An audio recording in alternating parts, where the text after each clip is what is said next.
think it's very sad when any church closes, because people expect the church to be there in their time of need, whether it be for a happy occasion such a wedding or a baptism, or for a sad occasion such as a funeral.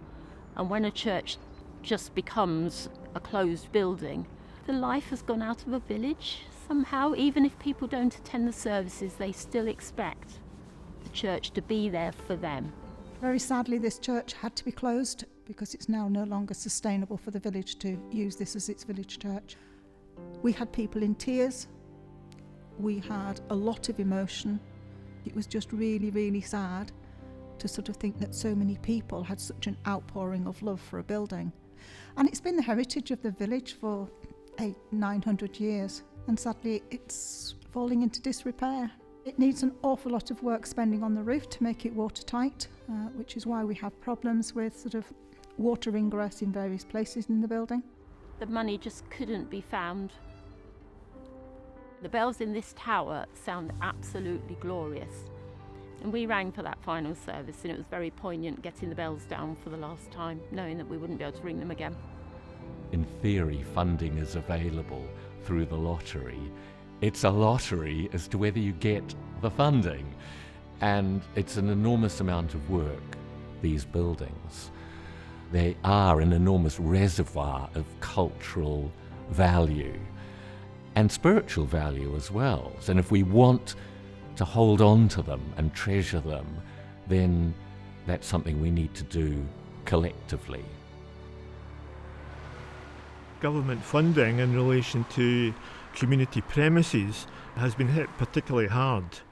And there are groups I know of, both in this church and other churches, who started off in community centres and who are now coming to the church and begging the church that we give them some space for their activity because the local authority has closed their building. So the churches have a massive part to play in the well-being of poorer communities. So the food bank is here on a Friday. We would usually help anywhere from about 30 up to at times 60 individuals and families with a food pack, but not just with food, also with additional advice to try and address the issues that leads to people being at risk of food poverty. Using this building has been a lifeline to the provision of a centre within this area. There is a very real risk of this building closing. It's a small congregation, it doesn't have a lot of finances, the building needs some work done, so unless we find the funding to bring the building up to scratch by putting in more modern facilities like a modern kitchen, repairing the eroding stonework, making the building more environmentally sustainable, which in turn would make it more financially sustainable, then yes, there is definitely a real risk that this building could close. Church of Scotland obviously think they can't keep all of the buildings opened, and we've been earmarked as kind of one that's likely to close because it is an old building and it does need quite a bit of work done on it. The situation where they're closing down churches, you say, how can they possibly close down Colston Wellpark? We have struggled for a long while, many years, and we're still here. So we started the art club 10 years ago. We don't even have, in our area, we don't have a pub or school. We have nothing like that. We seem to be the only sort of, this sort of light in a darkened room. We're just here for people if they need somebody to talk to, if they need a warm place to sit, if they need a cup of tea, a pot of soup, or just here for whoever needs us, really.